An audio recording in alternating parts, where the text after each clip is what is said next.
নমস্কার বন্ধুরা, আমি অঙ্কুর দাস। আমি একটা চ্যালেঞ্জ রাখছি ইউটিউবের মধ্যে গ্রো করবার লেগে। অ্যাকচুয়ালি আমি ইন্সপায়ার্ড হয়েছি ইউটিউবের একটা ভিডিও দেখিয়া। যেহেতু আমি ঘর থেকে আমার একটা রুম থেকে আমি ইউটিউব চ্যানেলটারে চালাইয়ে যাওয়ার চেষ্টা করিয়া, তো আমি একটা চ্যালেঞ্জ রাখছি, আমি আপনারা দেখাই। তো আমার চ্যালেঞ্জটা হইল কি, আমার সামনেই রাখা আছে, এদিকে আমার সব কিছু জিনিসপত্র, আর আমার খাতার মধ্যে আমার চ্যালেঞ্জটা লেখা আছে। আমি দেখাই বুঝবাই, এটা একটা স্কুলের খাতা, তো ওইটার মধ্যে আমি মেনটেন করছি আমার চ্যালেঞ্জটা কীরকম হইব। দেখাই আমি আমার তালিকা। তো এই জায়গাতে ভালো করিয়া দেখুন, লেখা আছে ইউটিউব 100 ডেজ চ্যালেঞ্জ। তো আমি এই ধরনের একটা নাম দিছি আর কি, 100 দিনের চ্যালেঞ্জ রাখছি আমি ইউটিউবের মধ্যে, হয়তো কোনো একটা ভিডিও ভাইরাল করাইবার লেগিয়া।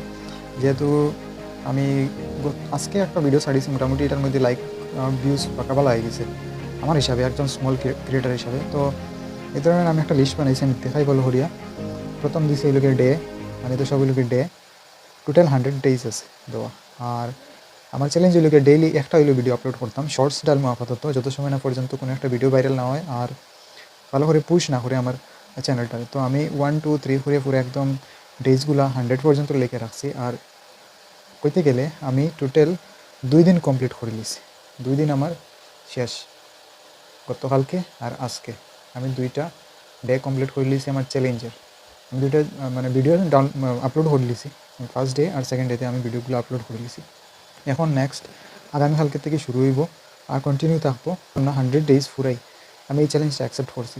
তো আমার এই চ্যালেঞ্জটা কেমন লাগলো আপনারা আমার কমেন্টের মধ্যে জানাইবা।